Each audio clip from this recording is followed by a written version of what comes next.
Daniel chapter 12. Programming note.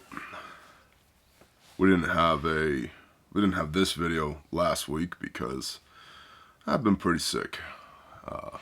I'm fine. I'm making it. So we will do Daniel chapter 12 now, and then before we begin Hosea, for approximately 5 weeks, I will be posting content from ATS 2024, Arming the Saints, which is our men's retreat. And I believe I have 5 videos from ATS, and so in lieu of Hosea, they will post 1 video per week for, I believe, 5 weeks. And that is going to be done for 2 reasons. The first reason is I'm technically on sabbatical, so it'll buy me a little bit of time to rest and refit. And the second reason is, the reason I'm on sabbatical is any day now, we should have a new baby in our house. Praise Yah. So that'll buy me a little bit of time to fall into a routine with the new baby before we pick up on Hosea. So, excuse me, in the meanwhile, you can and should read Hosea and be familiar with the contents of Hosea, which is, I believe, 14 chapters long, not terribly long chapters. And then we will get into, after we complete Daniel chapter 12 today, we will get into what are considered the minor prophets.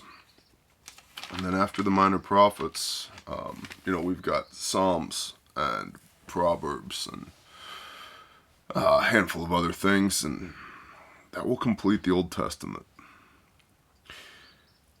Be it the Father's will. But today we're going to do Daniel chapter 12, which is the bow that we are tying on this conversation of the prophet Daniel. And as stated previously, Daniel 10, 11, and 12 all kind of go together in this massive culmination of the vision that Daniel has been having, delivered to him by an angel. I would submit the angel Gabriel, because we've seen Gabriel interacting with Daniel in other places in the book of Daniel.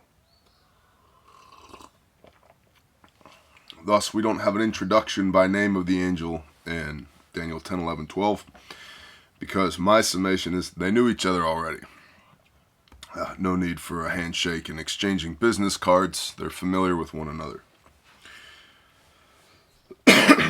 Daniel 12. It's 13 verses. We will read all of it, and then we will work our way back through it. Now at that time, Michael shall stand up, the great head, who is standing over the sons of your people. And there shall be a time of distress, such as never was, since there was a nation, until that time.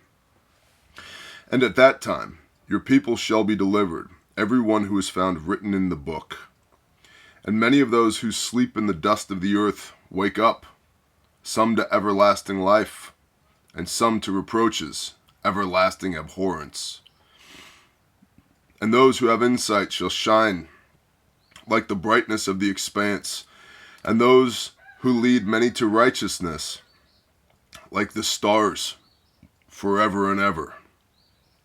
But you, Daniel, hide the words and seal the book until the end of time. Until the time of the end, rather. Many shall diligently search, and knowledge shall increase. Then I, Daniel, looked and saw 2 others standing on this bank of the river, and the other on that bank. And one said to the man dressed in linen, who was above the waters of the river, how long until the end of these wonders?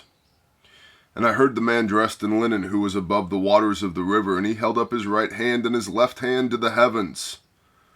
And he swore by him who lives forever, that it would be for an appointed time, appointed times, and half a time.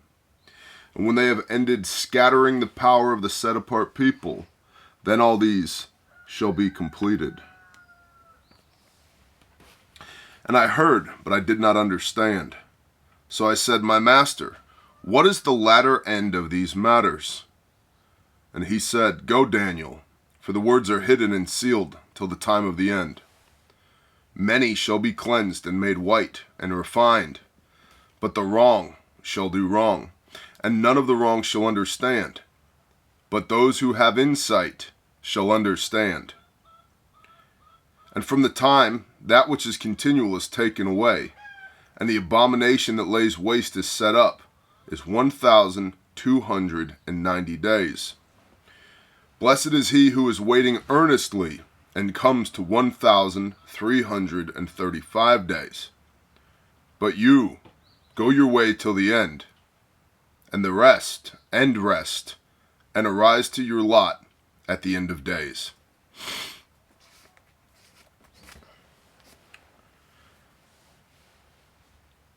What the heck is happening here in Daniel chapter 12?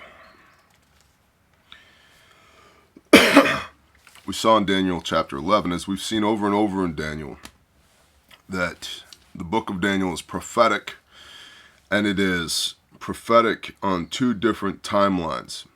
What would be the relatively near future, a few hundred years from Daniel's time, to the reign of Antiochus Epiphanes, and the subjugation that the Yehudim would see under the Roman, is it even Roman at that point, fallout of the Greeks, and the Seleucid dynasty and Antiochus Epiphanes, as discussed in detail in Daniel chapter 11.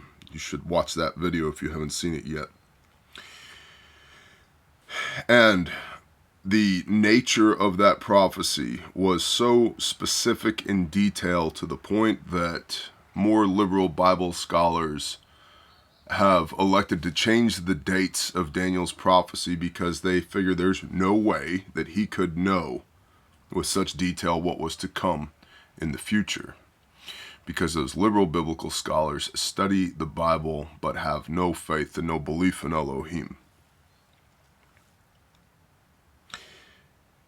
But then there's the second timeline of the prophecies of Daniel, which are end times, the time of the end.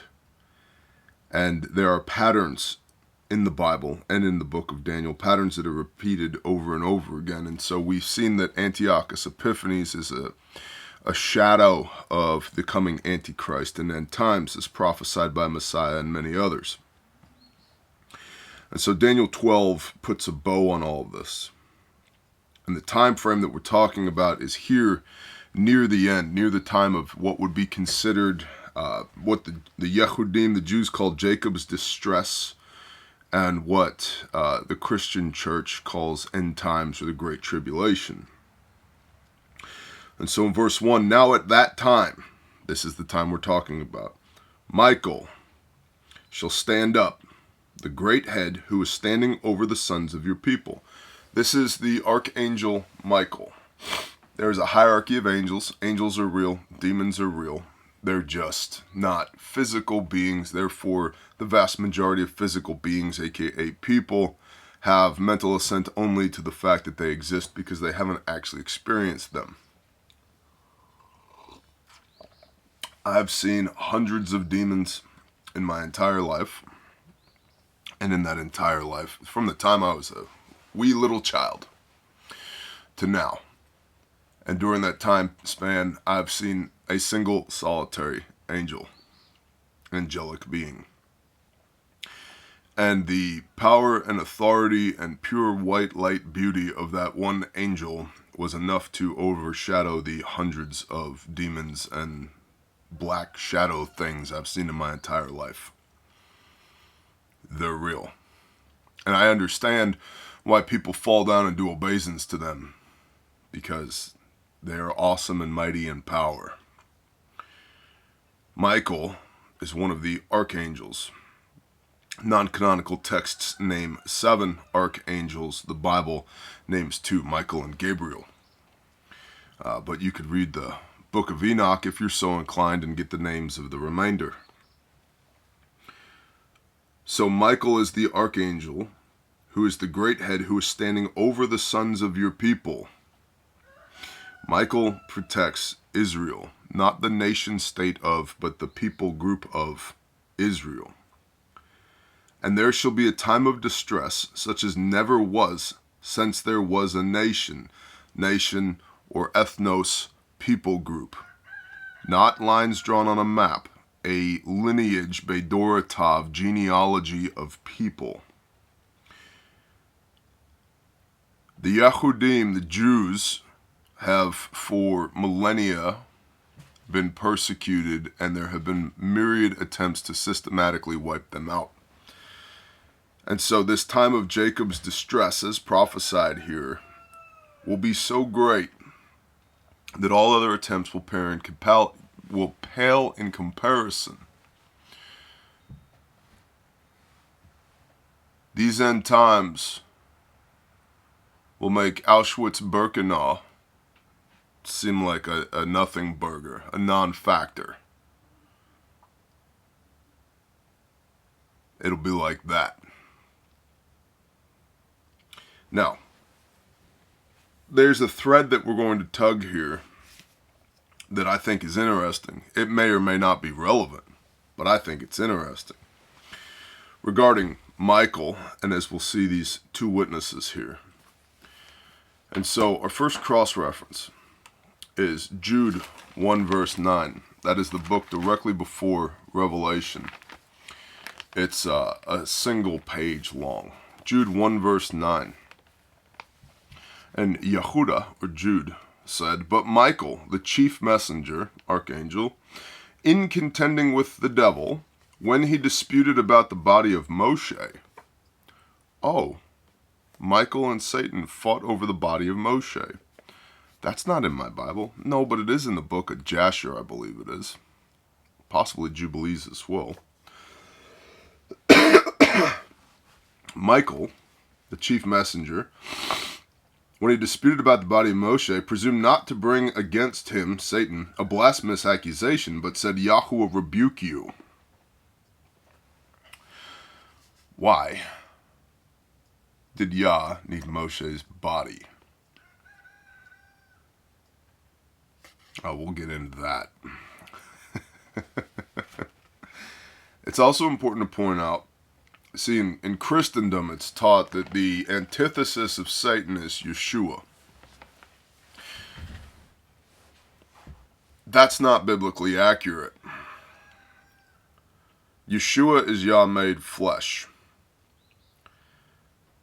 Angels, of whom Lucifer, Hasatan, Satan, the Nahash, the devil, you pick your name, of whom the enemy is one, are created. They are not the creator.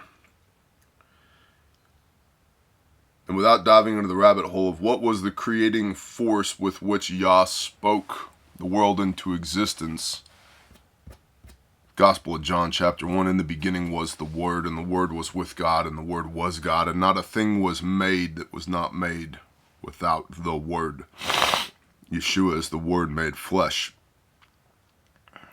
The antithesis of Satan is not Yeshua. The antithesis of Satan is Michael.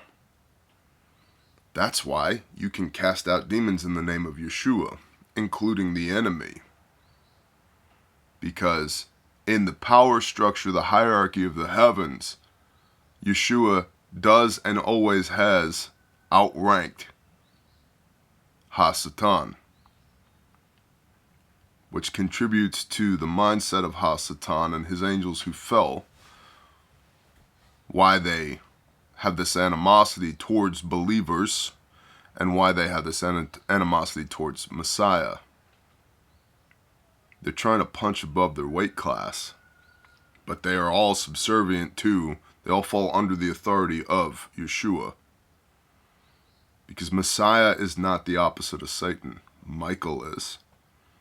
Messiah rules over all of them. He is higher in the chain of command than they are. But Michael contended with the enemy over the body of Satan, over the body of Moshe. Why? We're going to tug that thread a little bit. Now, at that time, your people shall be delivered, everyone who is found written in the book. At what time? As stated, end times. If you go to Jeremiah chapter 30, Jeremiah chapter 30. Jacob's distress. The word that came to Yirmiyahu, Jeremiah, from Yahweh, the Lord your God, saying, Thus spoke Yahweh Elohim of Israel. Elohim of who? Elohim of Israel, saying, Write in a book for yourself all the words that I have spoken to you. For look, the days are coming, declares Yahweh, when I shall turn back the captivity of my people Israel and Judah. Two houses, Israel and Judah. The Yehudim and those covered by the blood of the Lamb.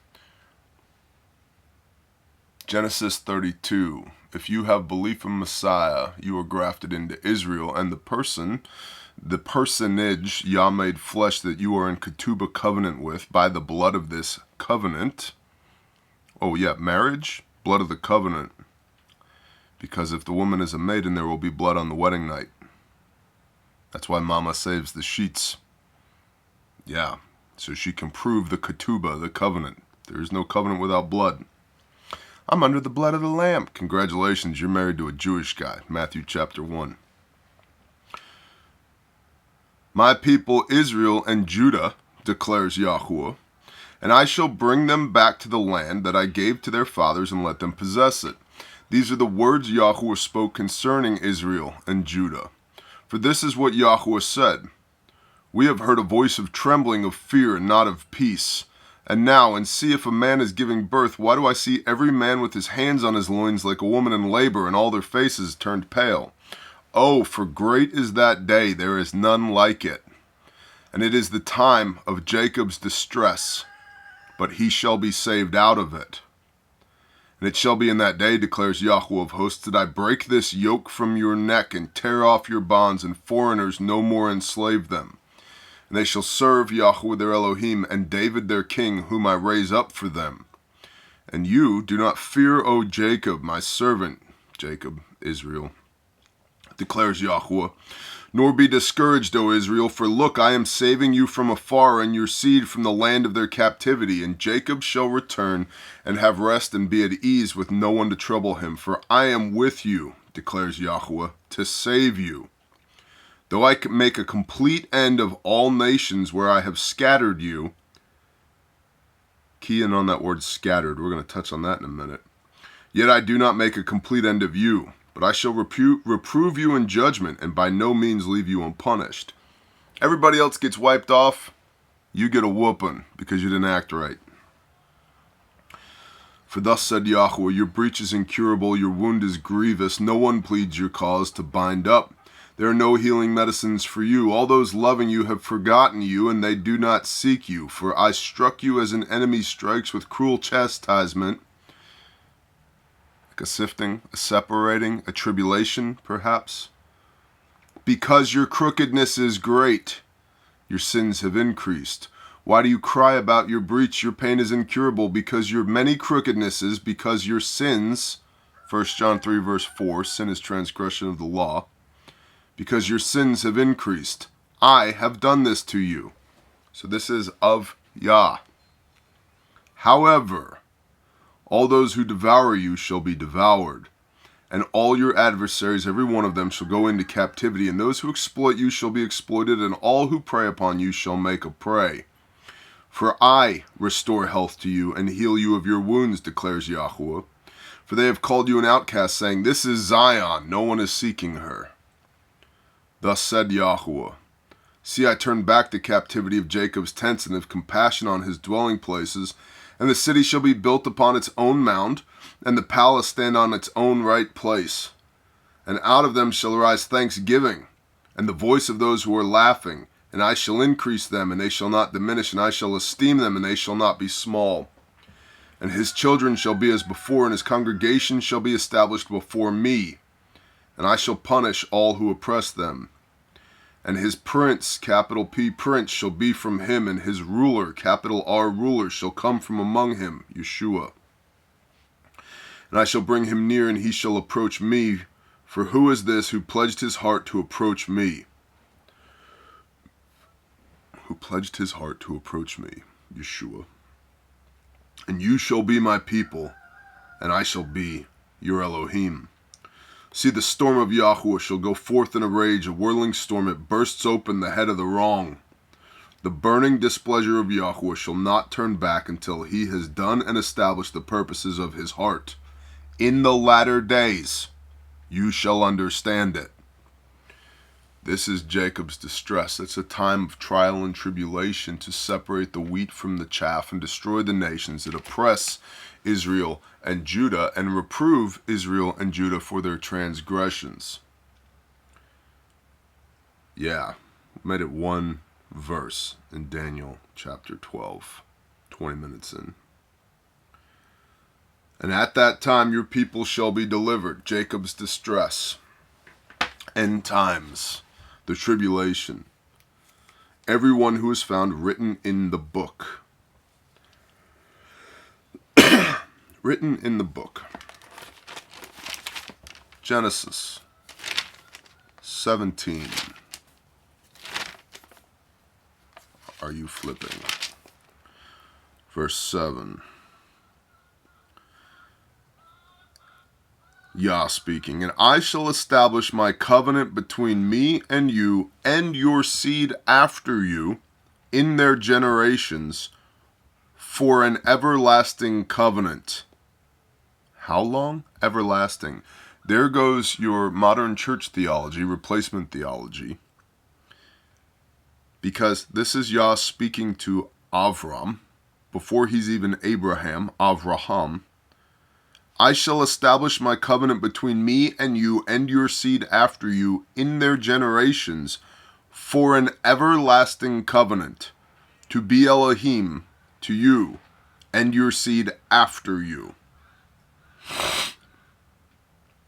And Elohim said to Abraham, as for you, guard my covenant, you and your seed after you, throughout their generations. Written in the book. Revelation 22, other end of the book, verse 18.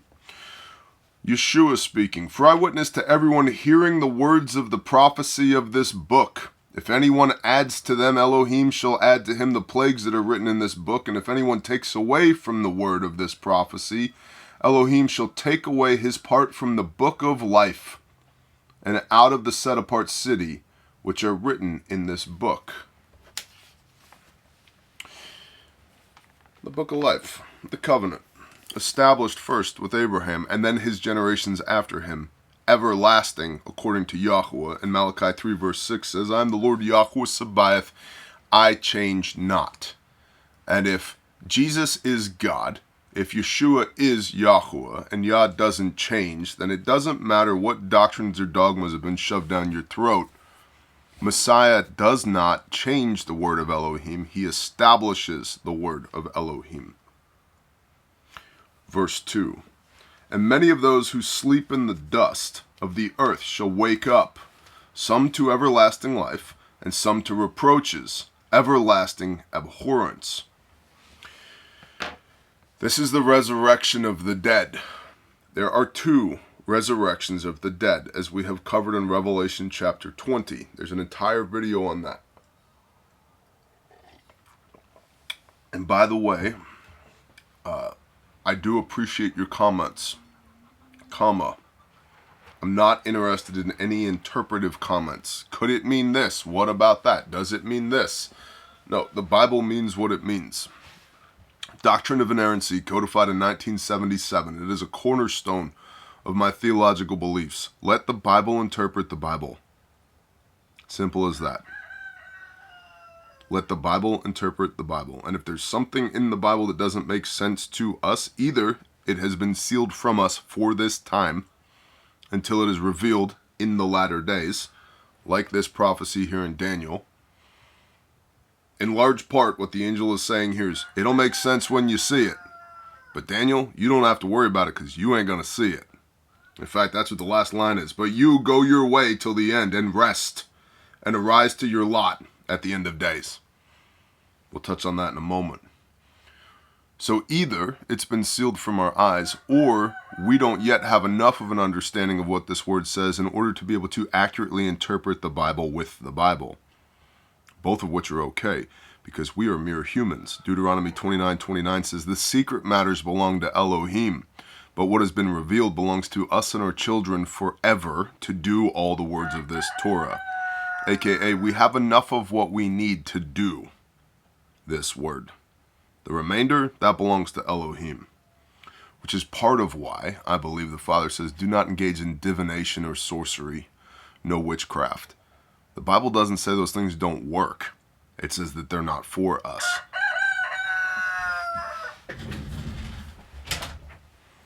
In fact, King Saul goes to the witch at Endor and calls up the prophet Samuel, doesn't he? It's recorded in the Bible. It doesn't say it doesn't work.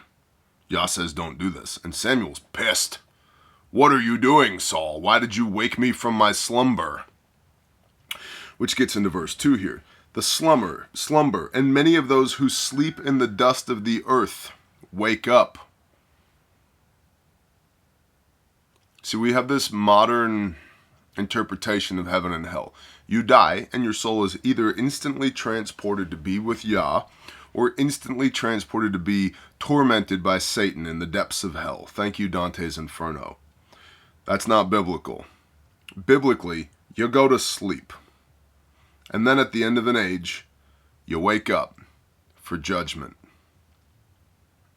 Some to everlasting life, and some to reproaches, everlasting abhorrence. Everlasting life, that's an interesting phrase. Where have we heard that? How about, see, if you wish to have everlasting life, you just have to believe in Jesus, right? You have to believe in Messiah. So let's see what Messiah had to say on the matter. How about Matthew chapter 19, verse 17? And see, one came and said to him, Good teacher, what good shall I do to have everlasting life? And he, Yeshua, said to him, Why do you call me good? No one is good except one, Elohim. But if you wish to enter into life, guard the commands. Do the what? Guard the commands. And he said to Yeshua, which? And Yeshua said, You shall not murder, you shall not commit adultery, you shall not steal, you shall not bear false witness. Respect your father and your mother, and you shall love your neighbor as yourself. Oh, the 10 Commands and Leviticus 19, how to be set apart unto Yah. Those commands, aka the Torah. Some to everlasting life, and some to reproaches and everlasting abhorrence. Now, this is the resurrection of the dead. Yeshua is the first fruits of the resurrection. He was the first one to die and then be resurrected because he is Mashiach, Messiah, the anointed one. Shaul of Tarsus, the Apostle Paul in Acts chapter 24. Let's see what Shaul had to say about this. The Apostle Paul, that everybody loves to quote out of context in Christendom as being opposed to the Torah. Acts chapter 24, starting in verse 14. Shaul of Tarsus, the Apostle Paul speaking. And this I confess to you, that according to the way, belief in Messiah, which they call a sect of Judaism, so I worship the Elohim of my fathers, believing all that has been written in the Torah and the prophets. Excuse me, Paul? And this I confess to you, that according to the way, which they call a sect, so I worship the Elohim of my fathers, believing all that has been written in the Torah and in the prophets, having an expectation in Elohim, because of that covenant with Abraham that I read to you in Genesis chapter 17, verse 7, having an expectation in Elohim, which they themselves, the other Yehudim, also wait for, that there is to be a resurrection of the dead, both the righteous and the unrighteous. And in this I exercise myself to have a clear conscience towards Elohim and men always. A resurrection of the dead, both of the righteous and the unrighteous. Now, the reason that most people don't understand Paul, both in Christendom and in the Messianic Hebrew roots movement is because people don't realize that Shaul of Tarsus was a brilliant, learned man in the Torah. He was a Pharisee of Pharisees, raised at the feet of Gamliel. The man was a genius when it came to Torah. And so there's a lot of people in the Christian church who don't read the Old Testament, don't do Torah, don't understand it, who therefore confuse the teachings of Paul. And there's a lot of people who are new to walking in the way, which they call a sect, following Messiah and therefore keeping Torah, who also don't understand the teachings of Paul and therefore either, at a minimum, avoid the teachings of Paul or make Paul into some type of devil that he's not because they don't understand what he's teaching. Paul teaches Torah at a doctorate level in the New Testament. And if you are still in kindergarten or grade school with the Torah, Paul will confuse you to the point where Peter himself said that his teachings are difficult and hard to understand. Doesn't make him wrong. It means that we haven't learned enough to absorb the teachings, the doctorate level teachings of Shaul of Tarsus on the Torah as written in the epistles in the New Testament. But Paul himself says there will be a resurrection of the dead, the unrighteous and the righteous, which dovetails here into Daniel chapter 12, verse 2. And many of those who sleep in the dust of the earth wake up, some to everlasting life and some to reproaches, everlasting abhorrence. And we see this in Revelation chapter 20. Yes, flip back. Revelation chapter 20. Verses 4 through 6. And I, John speaking, Yochanan, I saw thrones, and they sat on them, the 24 elders, and judgment was given to them, and the lives of those who had been beheaded because of the witness they bore to Yeshua and because of the word of Elohim, and who did not worship the beast nor his image, and did not receive his mark on their foreheads and upon their hands. And they lived and reigned with Messiah for 1,000 years. This is the first resurrection. These are the dead in Yeshua. These are tribulation martyrs and what is also considered to be Old Testament saints, righteous men, righteous women who walked in the ways of Elohim. Because Yeshua, Matthew chapter 19, verse 17, if you wish to enter into life, guard the commands. Belief in Messiah is guarding the commands. James, Jacob, Yeshua's brother. Faith is what you do. You say you have faith, I will show you my faith by my works. We're not justified by our works, but our works are a sign of obedience to Messiah. So this is the first resurrection in Revelation chapter 20, verse 4. And look at verse 5. And the rest of the dead did not come to life until the 1,000 years were ended. This is the first resurrection. Blessed and set apart is the one having part in the first resurrection. The second death possesses no authority over these, but they shall be priests of Elohim and of Messiah, and shall reign with him 1,000 years. That's the first resurrection. The second resurrection. Look at verse 12. We'll start at 11. And I saw a great white throne, in him Yeshua, who was sitting on it, whose every knee shall bow, every tongue shall confess, from whose face the earth and heaven fled away, and no place was found for them. And I saw the dead, small and great, standing before the throne, and books were opened. And another book was opened, which is the book of life. And the dead were judged from what was written in the books according to their works. According to their what? Their belief, their faith, their prayers, the message that they preached on Sunday morning behind the pulpit? No, according to their works. If you wish to enter into life, guard the commands. Well, that's blasphemous, Bear. That's not what I was taught. That's what the Bible says. I'm a biblical literalist. What does the Bible say? This is what the Bible says. I'm 0% interested in doctrines and dogmas of men, canonical talking points, what your instructor, your professor at seminary taught you to say that this part means. No, I'm very interested in what the Bible says, not what man says about the Bible. Because what men say about the Bible is the reason we have 54,000 different Christian denominations today. Let the Bible interpret the Bible. And another book was opened, which is the book of life, and the dead were judged from what was written in the books according to their works. Does not Yeshua say one page over? 22, verse 12, and see, I am coming speedily, and my reward is with me to give to each according to his work. I am the Aleph and the Tav, the first and the last, the beginning and the end. Blessed are those doing his commands, so that authority shall be theirs unto the tree of life. Romans 11, I believe in Jesus. I'm grafted in.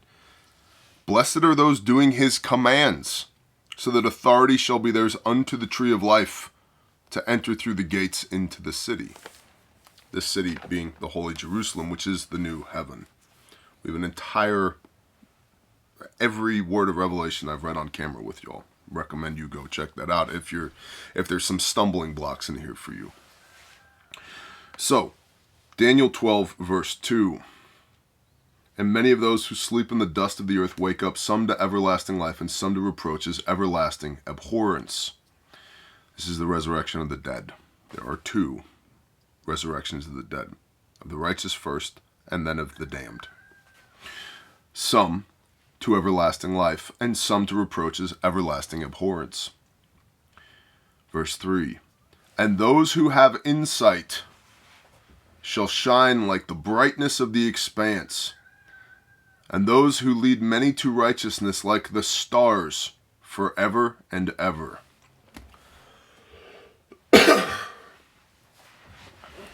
Those who have insight, those who understand the word, those who understand these visions. And I would submit that this is a spectrum. I don't think it's binary, yes or no. I believe this is a spectrum. I think some of us understand these things better than others. And to be clear, I'm not putting myself into any particular category here, because I think there are people who understand this better than I do. But I think there's some people that don't understand this at all, who are blissfully ignorant of all of this. Those who have insight shall shine like the brightness of the expanse. The light shines into the darkness, and the darkness comprehendeth it not. And those who lead many to righteousness like the stars forever and ever. Forever and ever, everlasting covenant, everlasting life forever and ever. Like the stars. What are the stars for? Signs and appointed times. I would submit to you that one way to interpret this verse 3 here is that there will be those among us who have insight, and those among us who are leading many to righteousness. What is righteousness? Luke 1 verse 6, blamelessly walking in the commands of Yah, which is a sign of belief in Messiah. That there are people who are leading others in that, and they will shine like the stars, aka signs and appointed times, that they may do, if not interpret signs, and certainly be aware of appointed times. The Moedim, Leviticus 23. And why is that important? Because as we'll see, these two men in the linen, one of them is going to give Daniel a clue as to how and when this is going to take place. A time, times, and half a time. Well, if you don't know what the times are, how are you supposed to have the insight to interpret and disseminate that to lead people to righteousness? I think it's pretty cool. Actually, I think there's foreshadowing of saints in end times here. Saints, Revelation 14 verse 12. Here is the endurance of the saints, those that have a testimony of Yeshua HaMashiach and keep the commands. Why would saints need endurance? Because remember, at this time, this is Jacob's distress. This is tribulation. But you, Daniel, verse 4, hide the words and seal the book until the time of the end. Till the time of the end. Not now. Definitely not when Daniel was writing this. What was it, 2,600 years ago? Till the time of the end. Which we're not in end times yet. if we're in end times, John owes me an explanation. But we could be knocking on the door of end times. I would submit to you that we might be. Because we've got Yehudim and the Temple Institute trying to find a red heifer to cleanse the Temple Mount so that they can reestablish day and evening sacrifices at the Temple Mount, which is requisite for that which is continual to be taken away. The continual is the day and evening sacrifices. It has to be reestablished in order for it to be taken away. And I would submit to you that Ezekiel's vision in the end of Ezekiel, Yehezkel, approximately chapter 43-ish, where the angel there is measuring the dimensions of Ezekiel's temple, which has not been built yet, which would be the third temple, the first built by Solomon, the second rebuilt by Nehemiah et al., and the third, Ezekiel's prophesied temple, which is not the temple, because Ezekiel's temple is man-made. The temple that you see in Revelation descends from the heavens. So there should be a third temple period at some point per Ezekiel, which ties into these morning and evening sacrifices, which would be required for the Antichrist, the pattern of Antiochus 4 Epiphanies, as seen in Daniel 11. That temple has to be built so that the sacrifices can take place, so that the Antichrist can pause the sacrifices, which is a sign that's given to us not only in Daniel chapter 11, verse 31, but also given to us here in Daniel chapter 12, and quoted by Messiah in Matthew chapter 24. By the way, did you bring a fork and a sharp knife? Because Daniel is the steakhouse when it comes to meat of the word and prophecy. So, third temple is prophesied by Ezekiel. The Temple Mount, the cleansing of the Temple Mount, the red heifer. The red heifer is used to make the waters of purification, which is soap. That's why there's no yoke put upon the heifer. It has a high fat content, and it's burnt upon cedar and scarlet and hyssop, all of which are antimicrobial, antibacterial, and the fat renders. Go watch Fight Club. You make soap, the waters of purification. So when they clean the temple, is it ritualistic? Yes, but it's also literal. They literally make soap to clean the temple with. And that's part of the problem that the Yehudim have these days, is they've read the book and added to the book for millennia, but they don't necessarily do the book, so they don't necessarily understand that they're making soap literal to cleanse the temple with. But I digress. Verse 4, but you, Daniel, hide the words and seal the book until the time of the end. Many shall diligently search, and knowledge shall increase. Now, a lot of people will say here in verse 4 that this is indication that we are nearing end times, because the ability to diligently search, and in other translations it says to go to and fro, or to travel at high speed, and knowledge shall increase. The internet and iPhones. They see, look, we're there. No, this has more to do with people diligently searching for Yah, and knowledge of Yah increasing, which is prophesied, this revival that is taking place around the world right now. The awakening, the understanding that belief in Messiah is obedience to Yah, and disobedience to Yah is sin. 1 John 3 verse 4. This Torah movement, if you will, that is exploding around the world. You may feel alone in this, and many of us do feel alone in this. But there are millions of people per year waking up to this understanding, and it's prophesied.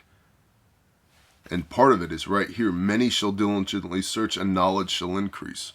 Do you think because let's look at this contextually. When the angel comes to Daniel, who is a Jew, Yehudim, in Babylonian exile, he's now in Medo-Persian exile as of the time of this writing in Daniel 12. Contextually, knowledge, do you think they were talking about Wikipedia? Or do you think Daniel, who is called beloved by Yah, and a man greatly appreciated by Yah, what type of knowledge do you think this divine being would be referring to? My submission is it's not Wikipedia. But we are seeing a worldwide increase of many diligently searching the Word and knowledge of the Word, knowledge of Yah increasing. Then I, Daniel, looked and I saw two others standing on the bank of the river. One on this bank of the river and the other on that bank. Why? Well, in the mouths of two or three let a thing be established. Who are these two others? I don't know, and apparently other Bible scholars don't know either. They're often considered to be angels or angelic beings, spiritual beings. Metaphysical, ethereal manifestations. I have a theory. Remember that thread that we were tugging over here in verse 1, Michael? We read Jude 1:9, Michael fighting over the body of Moshe with Satan. Why? Why? Who are these two others? And one said to the man dressed in linen, who was above the waters of the river, how long until the end of these wonders? Now, I love that Daniel calls these wonders. We're talking about Jacob's distress. We're talking about tribulation here. And to Daniel, this is a wonder.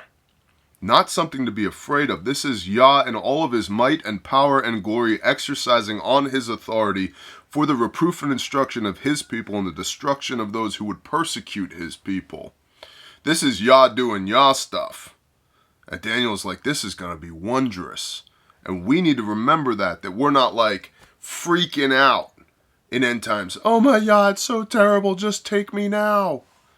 What? No, praise Yah. If you get to see that day, the wonder will be that as the world is crumbling around you, you're okay. Just like the Exodus. Just like the Exodus. Firstborn, death of the firstborn. Didn't touch the Israelites. Got everybody else. All of the plagues from Moshe, from Yah, delivered by Moshe. Didn't affect the Israelites. Affected everybody else. These are wonders. These are signs. Like the stars, signs and appointed times. How long until the end of these wonders? And I heard the man dressed in linen, who was above the waters of the river, and who held up his right hand and his left hand to the heavens, and swore by him who lives forever, that it would be for an appointed time, appointed times, and half a time.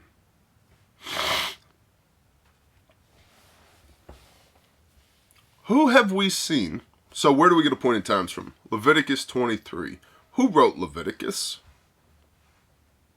I'll wait. Who wrote it? Yeah, little guy you might have heard of named Moshe. Moses. Do we ever see a period of time where there's great distress and battle taking place, where Moshe lifts up both of his hands to the heavens? Oh, we do. Interesting. Who is one of these two guys? I would submit to you, based upon the archetype that we're seeing here, this may be Moshe. So we're going to jump into this rabbit hole just briefly, and then we're going to come back to verse 7. Who would know best of everybody? Signs and appointed times. Moshe did signs that were of Yah. Moshe saw Yah face to face. That's why he was glowing. The Israelites made him put a veil on when he came back down off the side of Mount Sinai. Okay? Yah says, I speak to Moshe like a friend. Moshe raised his hands to the heavens, his right hand and his left hand. Remember, they had to put rocks under his arms at one point to hold his hands up so the Israelites wouldn't lose in battle. Who's this other guy? Let's play with this a little bit. To be clear, this is not me preaching. I just find this super interesting. Go to Mark chapter 9. Gospel of Mark chapter 9. We'll start in verse 1 for context. Mark 9:1. Yeshua speaking, and he said to them, "Truly I say to you that there are some standing here who shall not taste death at all until they see the reign of Elohim having come in power." There are some standing here. Now, people struggle over this verse. I think, let's let the cat out of the bag. I think that who Yeshua was talking to that was recorded here, it's possible that Yeshua was aware of in the crowd Moshe and Eliyahu, Moses and Elijah, who shall not taste death at all until they see the reign of Elohim having come in power. I'm going to show you where they die. Because remember, Moshe died, but y'all loved him. And then Michael fought over his body. What does he need his body for? Interesting. Eliyahu, Elijah, was taken by a whirlwind up to Yah. Didn't die. He was taken by Yah. And after 6 days, Yeshua took Kepha, Peter, and Jacob, James, and Yochanan, John, and led them up on a high mountain alone by themselves. And he, Yeshua, was transformed before them. And his garments became glittering, exceedingly white like snow, such as no longer on earth is able to whiten. This is a transfiguration of Yeshua. And there appeared to them Eliyahu, Elijah, and Moshe, and they were talking with Yeshua. On the Mount of Transfiguration, you have the Torah, Moshe, the prophets, Elijah, and the resurrection, Yeshua, in one place at one time. Transfigured in their spiritual, ethereal, esoteric form, if you will, not the physical. And there appeared to them Eliyahu with Moshe, and they were talking to Yeshua. Now Peter is like, hey, I was going to set up one tent, but I can set up 3 tents if you want me to. And Yeshua says, hey, don't speak of this. And Yah says, this is my son, the beloved, hear him. And suddenly looking around, they no longer saw anyone with them, but only Yeshua. And as they were coming down from the mountain, he, Yeshua, ordered them not to relate to anyone what they saw till the son of Adam had risen from the dead. And they kept this matter to themselves, debating what rising from the dead meant. Yeshua, Moshe, Eliyahu. Luke chapter 24. A few pages over. Luke chapter 24. But on day 1 of the week, at early dawn, this is after the death, burial, and resurrection of Yeshua, they, apostles, came to the tomb, bringing the spices which they had prepared. And they found the stone rolled away from the tomb, and having entered, they did not find the body of Master Yeshua. And it came to be, as they were perplexed about this, that see, 2 men stood by them in glittering garments. Who do you suppose this was? And becoming frightened and bowing their faces to the earth, these said to them, why do you seek the living among the dead? He is not here, but has been raised up. Remember how he spoke to you when he was still in Galilee, saying, the Son of Adam has to be delivered into the hands of sinners and be impaled, and on the 3rd day rise again. And they remembered his words. 2 men in glittering garments at the tomb. I wonder who that could be. I would submit to you Moshe and Eliyahu, Moses and Elijah. Why? Because we see Moshe and Elijah with Yeshua in Mark chapter 9 on the Mount of Transfiguration, which brings us to Revelation 11. In end times, seal up the book until the end. Revelation chapter 11. Yochanan, John, the Revelator. And a reed like a measuring rod was given to me, and the messenger, the angel, stood, saying, rise and measure the dwelling place of Elohim, the temple. Where's the temple? Rise and measure the dwelling place of Elohim, and the slaughter place, and those worshiping it. Now, to measure is to take stock of. Measure is not just to bust out the tape measure, but to know, to ascertain the disposition of. Measure this temple. Take measure of it. And the slaughter place, the offerings that are being made here, and those worshiping in it. Separate the wheat from the chaff. But cast out the court which is outside the dwelling place, and do not measure it, for it has been given to the nations. And they shall trample the set-apart city underfoot 42 months, 3.5 years. Key on that. Hold it in the back of your mind. 42 months, 3.5 years. The set-apart city, Jerusalem, shall be trampled for 42 months. And I shall give unto my 2 witnesses, and they shall prophesy 1,260 days, clad in sackcloth. Hold on a minute. And from the time that which is continual is taken away, and the abomination that lays waste is set up, is 1,290 days. Okay. All right. Which is just shy of 3.5 years, by the way. These are the 2 olive trees from Zechariah 4, and the 2 lampstands that are standing before Elohim on the earth. Now, people will say the lampstands, we know from earlier in Revelation, represent the 7 churches. It could be Israel and Judah. It could be Elijah and Moshe. Hang with me here. And if anyone wishes to harm them, fire comes out from their mouth and consumes their enemies. Have we ever seen Elijah do fire stuff? Oh yeah, that's right, with the false prophets of Baal. Tracking. And if anyone wishes to harm them, he has to be killed in that way. These 2 witnesses possess authority. Did Moshe have authority? Yes. Did Elijah have authority? Yes. To shut the heaven so that no rain falls in the days of their prophecy. Dude, did Elijah ever shut the heavens? Oh yeah, that's right. And they possess authority over waters to turn them to blood, and to smite the earth with all plagues as often as they wish. Did Moshe ever turn water to blood and smite the Egyptians with plagues? Oh yeah, he did. And when they have ended their witness, the beast coming up out of the pit of the deep shall fight against them and overcome them and kill them. There are some standing here today who will not taste death until the reign of Elohim. Remember that? From Mark chapter 9.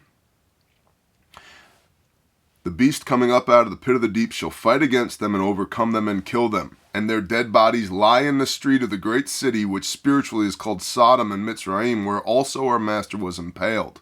This is Jerusalem.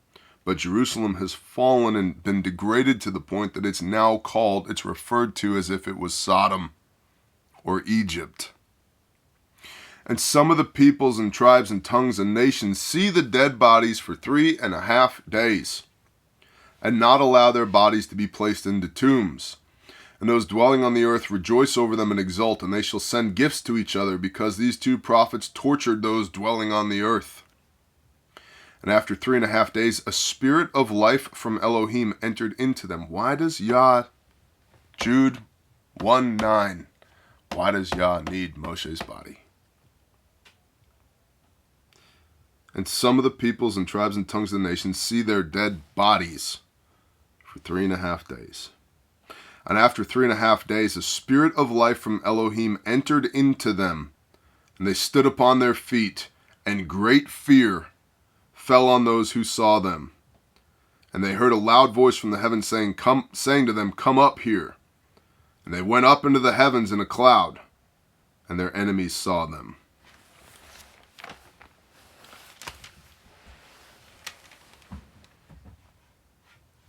I told you, a little bit of a rabbit hole. And these 2 others standing on either side of the river, at the river, Did Moses do anything with rivers and bodies of water? Yeah. Did Elisha Elijah not slay 450 prophets of Baal at the Wadi Kidron? The river? Yeah. Did he not slap his mantle into the Jordan and go across on dry land as Elisha, his second in command, stood there wondrous? Yeah. So, I'm just submitting for your consideration. Maybe these two others that Daniel is seeing are Moshe and Elijah. Moshe, who in the time of Daniel would have been long dead, and Elijah in the time of Daniel, who also would have been long dead. Now, Daniel 12:7, and I heard the man dressed in linen who was above the waters of the river and held up his right hand and his left hand to the heavens, Moshe, and swore by him who lives forever that it would be for an appointed times and half a time, or 3.5 years. And when they have ended scattering the power of the set apart people, then all these shall be completed. Now, scattered. We touched on that phrase in Jeremiah 30, Jacob's distress. I want to point out again, the word here is scattered, not raptured. And when they have ended scattering the power of the set apart people, Yah's people, then all these shall be completed. How are Yah's people going to be scattered if they're not here? Oh, they're still here. Oh, rapture doctrine is theological bullcrap. Oh.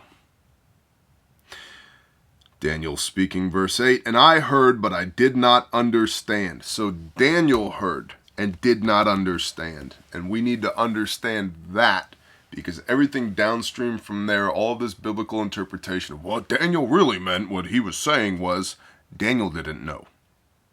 So we need to be careful when we go, this means that. Daniel didn't know, and it was Daniel's vision.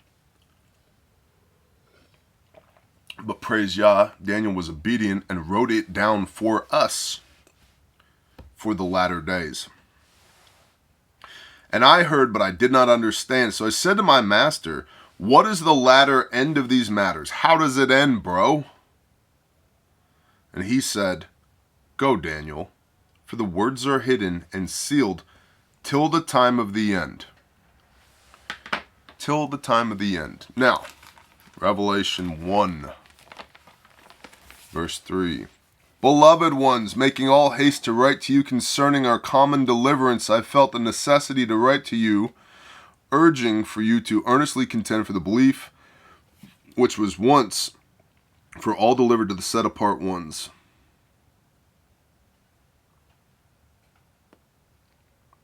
Where's the verse that I'm looking for? For certain men who have slipped in, denying Master Yeshua Messiah, who did not believe. Messengers who did not keep their own place. Oh, I'm looking at Jude, not Revelation. Let's try that again. Blessed is he who reads and those who hear the words of this prophecy and guard what is written in it, for the time is near. Man, that makes a lot more sense when you read the right page, doesn't it? Let's try again. Daniel 12:9. Go, Daniel, for the words are hidden and sealed till the time of the end. Blessed is he who reads and those who hear the words of this prophecy and guard what is written in it, for the time is near. Okay. There's a significant amount of time in between, 700 years in between when Daniel had his vision and when John had his. So John is saying the time is near. And when the things that John saw in Revelation begin to take place, the time is very near for us. Which is why Yeshua gives us indicators in Matthew chapter 24, which we will touch on in a moment. Go, Daniel, for the words are hidden and sealed till the time of the end. Many shall be cleansed and made white and refined. But the wrong shall do wrong, and none of the wrong shall understand. But those who have insight, again, there's that word again, shall understand. Wisdom and discernment from the Ruach HaKodesh, the Holy Spirit. Many shall be cleansed and made white. That sounds a lot like Revelation chapter 7, doesn't it? Maybe I'll just pick a different book and read chapter 7 of that, since we've already established that pattern of behavior thus far. Revelation 7, and after this I saw 4 messengers standing at the 4 corners of the earth, holding the 4 winds of the earth, that the wind should not blow on the earth, nor the sea, nor on any tree, a.k.a. Zechariah 6. And I saw another messenger coming up from the rising of the sun, holding the seal of the living Elohim. And he cried with a loud voice to the 4 messengers of whom it was given to harm the earth and the sea, saying, Do not harm the earth, nor the sea, nor the trees, until we have sealed the servants of our Elohim upon their foreheads. I hear this all the time, like, Bear, what if insert thing in the news here is the mark of the beast? Hey guys, I love you, but don't be dummies. Read the Bible. The Father seals his people in the forehead first. Then the enemy seals his people in the hand of the forehead. Because the enemy is a copycat. And I heard the number of those who were sealed, 144,000 sealed of the tribes of Israel. And it's not just 144,000, because look at verse 9. After this I looked, and I saw a great crowd, which no one was able to count, out of all of the nations and tribes and peoples and tongues, standing before the throne of the Lamb, dressed in white robes and palm branches in their hands, and crying out with a loud voice, saying, Deliverance belongs to our Elohim who sits on the throne, and the Lamb. So these from the nations, peoples, tribes, and tongues, too many to count, say that deliverance belongs to our Elohim and the Lamb. Yahweh and Yeshua. Here's the endurance of the saints, those that have a testimony of Yeshua HaMashiach and keep the commands. Yeah, prophesied this great awakening, isn't it? Too many people to count. So over here in Daniel chapter 12, many shall be cleansed and made white and refined, dressed in robes, standing before the throne and before the Lamb, dressed in white robes and palm branches in their hands. Okay, tracking. Verse 11, 12:11. And from the time, that which is continual is taken away, and the abomination that lays waste is set up, is 1,290 days. All right. So, first, we have to have what is continual, the morning and evening sacrifices, established. So that has to be reestablished. Whether it's the cleansing of the Temple Mount or the building of Ezekiel's temple or whatever, the Yehudim, have to resume what is continual, the daily sacrifices. Now remember, the Antichrist is going to make a peace accord. Who currently owns the Temple Mount? I believe it's a Christian group that owns the land. What's at the Temple Mount? Is it not a Muslim mosque? And the Jews want to cleanse the Temple Mount and resume sacrifices. So we got the Christians, the Jews, and the Muslims all wrapped up in this. What do you think the likelihood of that is? Pretty low. Unless, this is just me speaking now, not preaching, unless an Antichrist makes a peace accord. Huh? And how will we know it's the Antichrist? 2 Thessalonians chapter 2, the man of lawlessness. The wind is whipping out there. There's 1,000 different ways the Yehudim could resume that which is continual, the morning and evening sacrifices at the Temple Mount. And some people argue that you don't need a temple, you just need the Temple Mount. Okay, whatever. But that has to begin again in order for it to be taken away. From the time that which is continual is taken away. Well, right now they're not even doing it, which means it has to begin again.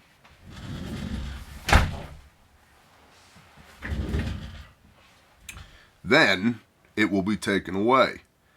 When it's taken away, the abomination that lays waste is set up. So from the time that which is continual is taken away, so sacrifices stop, morning and evening sacrifices stop, then 1290 days, then the abomination that lays waste. So there's a 1290 day, or aka just shy of 3.5 year period there. Okay? Now, Yeshua says in Matthew chapter 24,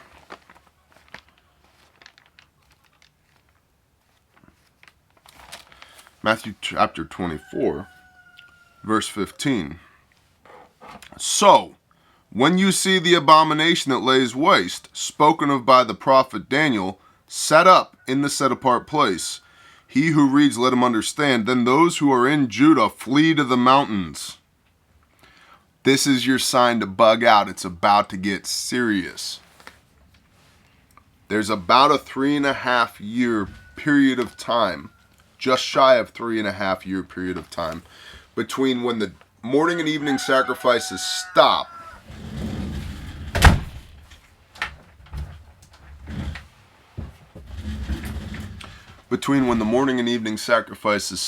and the abomination of desolation is set up.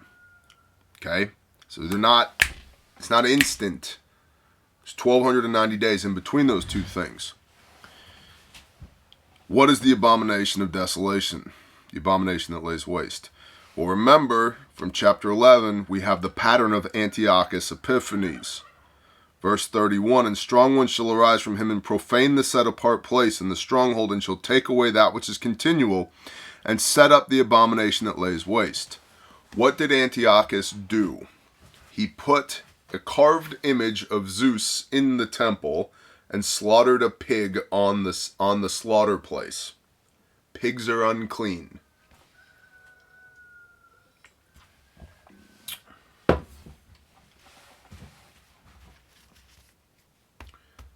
I'm just going to say it. Christendom doesn't have a problem at all with carved images and pigs, does it? And those who have insight shall shine like the brightness of the expanse. And those who lead many to righteousness like the stars. What is righteousness? Blamelessly walking in the commands of Yah. Gospel of Luke, chapter 1, verse 6. Guys, I was a ham sandwich eating Sunday Christian worshiping guy too, before I read this Bible for myself.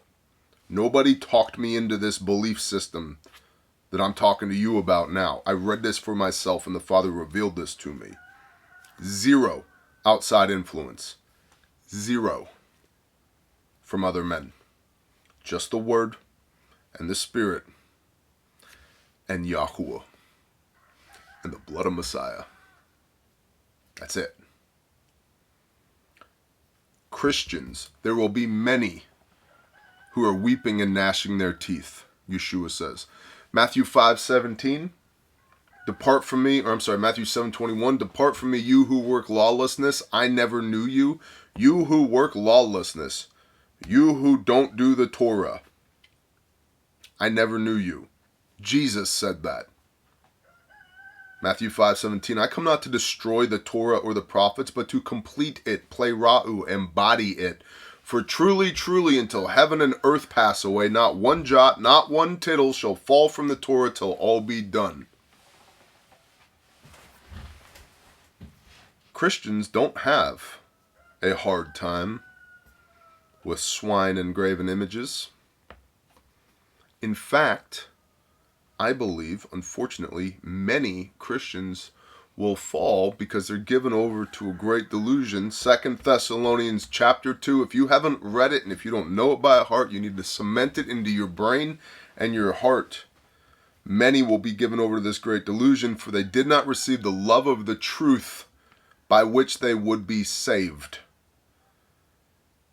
Christians will worship the man of lawlessness as if he is the Christ. But he is the Antichrist because Christians preach lawlessness. Lawlessness is sin. 1 John 3 verse 4. Sin is lawlessness, and all who do sin do lawlessness. Shall we sin? Shall we continue to be lawless all the more so that grace may abound? No, God forbid you continue to be without the Torah. See, when you take the word sin and you replace it with the biblical definition of sin, lawlessness, Jesus died for my lawlessness. He removed lawlessness from my life. I was dead to my lawlessness, but now I've been made alive. He bought and paid for my lawlessness. Yeah, because that's what the Bible says. And to be perfectly clear, I personally don't ascribe to any messianic this, Hebrew roots that, Torah observant this, Torah pursuant. I think all that stuff is bullshit too. Not because of what the word says, but because of the egos and the false doctrines and teachings of men within those systems as well. What does the Bible say? I like to tell people, I'm so Christian, the Christians don't like me anymore. Because 1 Peter 2:21, for this you were called, that Messiah, having suffered for your sins, that you might walk in his steps. What did he do? He observed the appointed times, times and half a time. We know that from reading the four Gospels. He wore the zitziot, Numbers 15:37, because the woman with the blood issue reached out and touched him. We know he ate clean because he was a man of the tribe of Judah from Matthew chapter 1. We know he kept Shabbat because all four Gospels record him being in the temple on Shabbat as was his custom. Okay, I can do those things. I can observe the appointed times. I can observe Shabbat. I can eat clean per Leviticus 11. Easy peasy, bro. And I can wear the zitziot. Numbers 15:37. And then, what are the two prime directives? Rabbi, what's the greatest command in all the Torah? Matthew 22:36. There are two. The first is you shall love the Lord your God with all your heart, with all your soul, with all your mind, with all your strength, with everything you got. Deuteronomy 6 verse 5. And the second is like unto it. Leviticus 19 verse 18. Love your neighbor as yourself. On this hangs all the Torah and the prophets. So you start with that. General orders number 1 and number 2. Love Yah with everything you got. Love your neighbor as yourself. Then we worry about the other 613. And for those who say, no man can do 613 laws, congratulations. No man has to. Because a bunch of them are for women, and I'm not a woman. And for the women, you don't have to do the man stuff that's specifically for men. And none of us are the high priest, so we don't have to worry about the 200 plus commands for the high priest and the priesthood, because we're not. Because Hebrews 8, Yeshua is the high priest. And by the way, just so we're on the same page, there's more than 2,200 commands, laws, and right rulings in the New Testament, which is approximately 25% the size of the Old Testament. So if you're worried about being under the burden of a law, maybe observe the laws, the instruction, and the right rulings that your pastor is issuing to you from behind the pulpit every Sunday morning, rather than the Master Yeshua Messiah, who said, come to me, all ye who labor, my yoke is easy, my burden is light. Because the Torah is for the preservation of life.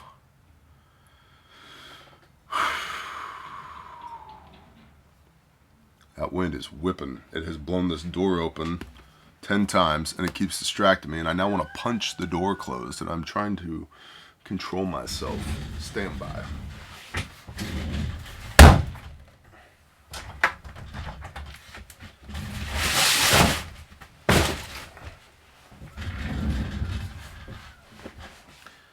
All right. The abomination of desolation. My fear is Christians won't even worship it because there will be a graven image of a false god set up in the temple that will desecrate it, and a swine will be slaughtered there on the pattern as established by Antiochus V. Epiphanes in 176 BC-ish, as prophesied by Daniel in Daniel chapter 11. So from the time the daily morning and evening sacrifices are stopped to the time of the abomination of desolation is 1,290 days. Blessed is he who is waiting earnestly and comes to 1,335 days, aka makes it another 45 days beyond the abomination of desolation. What is happening during that 45-day period? So we have a 30-day period between the death of the witnesses, as we saw in Revelation 11, and the establishment of the abomination of desolation. 30 days. One new moon-ish approximately. What's happening during that period? Newsflash, I've been researching the ever-loving crap out of this for weeks and weeks and weeks, and there's zero consensus on this. It's all interpretation, and most of that interpretation has way less to do with what the Bible says and a lot more to do what denominations say, and so I'm going to stay away from that. My take on this is nobody knows definitively, because we don't need to know yet. Go, Daniel, for the words are hidden and sealed till the time of the end. We're not in the time of the end yet, and those who have insight shall shine like the brightness of the expanse, and those who lead many to righteousness like the stars forever and ever. We have insight, praise Yah, but we don't have insight in context yet because we're not there yet, aka the Holy Spirit has not revealed to us yet what exactly this means because we ain't there yet.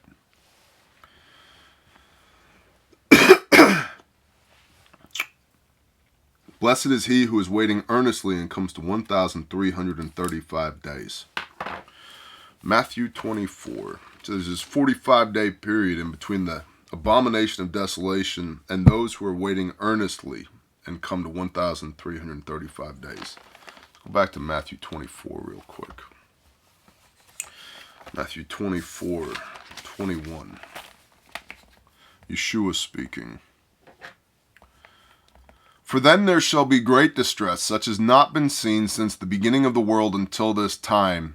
No, nor shall ever be. Wow, that sounds a lot like 12 verse 1. And there shall be a time of distress such as never was since there was a nation until that time. Interesting. I wonder where Yeshua got that from. And if those days were not shortened, no flesh would be saved, but for the sake of the chosen ones, those days shall be shortened. If anyone says to you, look, here's Messiah, or there, do not believe.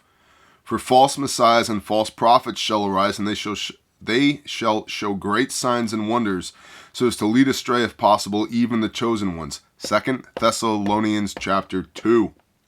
Read it. Print it out. Write it out with your hand if you need to. Memorize it. See, I have forewarned you. So if they say to you, look, he is in the desert, do not go out. Or look, he is in the inner rooms, do not believe. For as lightning comes from the east and shines to the west, so shall the coming of the Son of Adam be. For wherever the dead body is, there the vultures shall be gathered together. And immediately after the distress of those days, the sun shall be darkened, and the moon shall not give its light, and the stars shall fall from the heavens.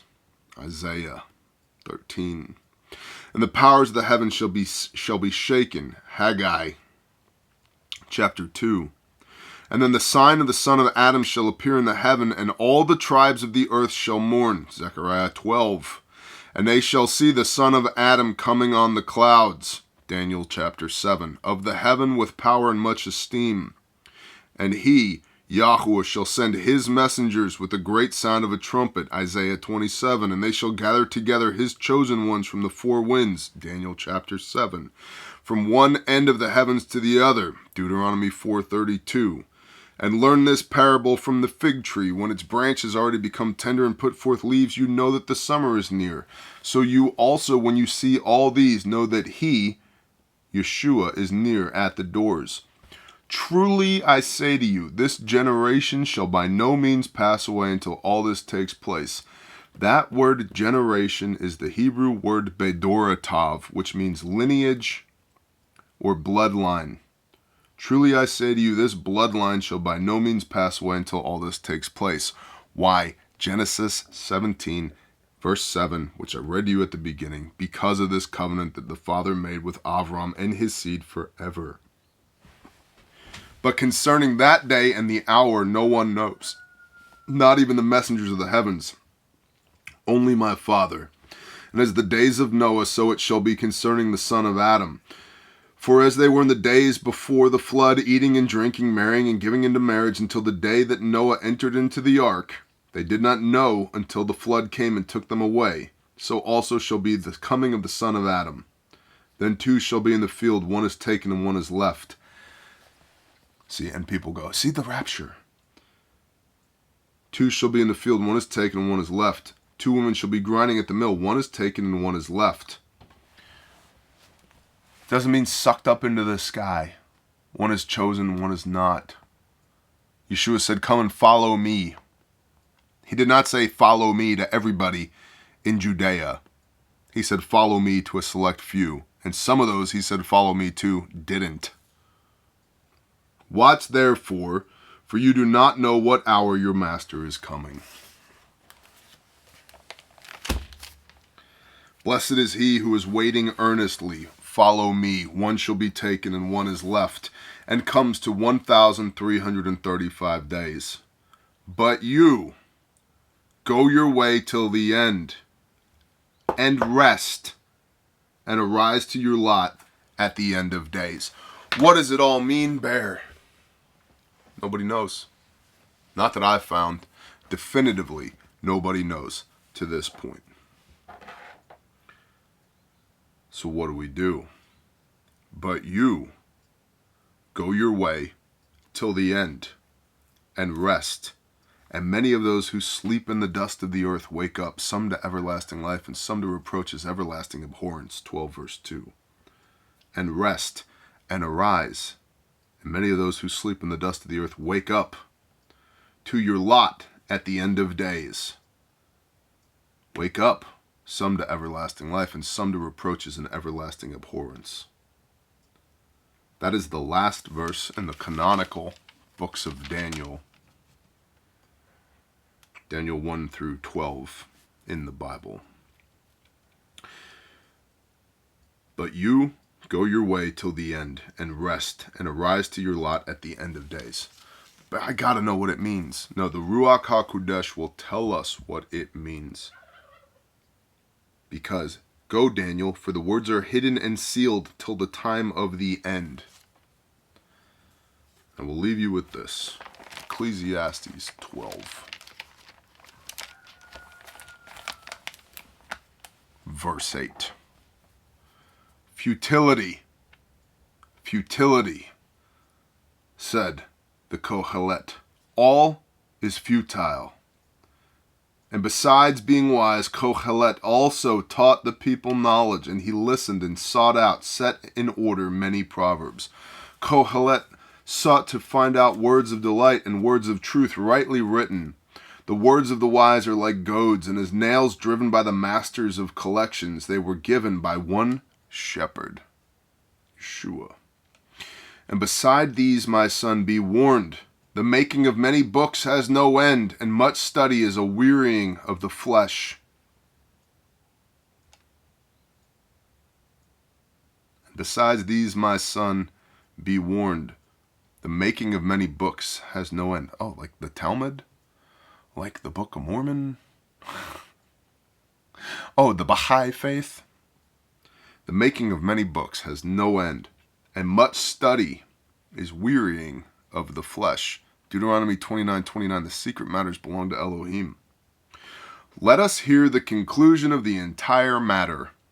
Fear Elohim and guard his commands, for this applies to all mankind. For Elohim shall bring every work into right ruling, including all that is hidden, whether good or whether evil. And many of those who sleep in the dust of the earth wake up, some to everlasting life, and some to reproaches, everlasting abhorrence. And that is Daniel chapter 12. I appreciate y'all immensely, and I hope this teaching was a blessing to you. I will see you when I see you. Shalom.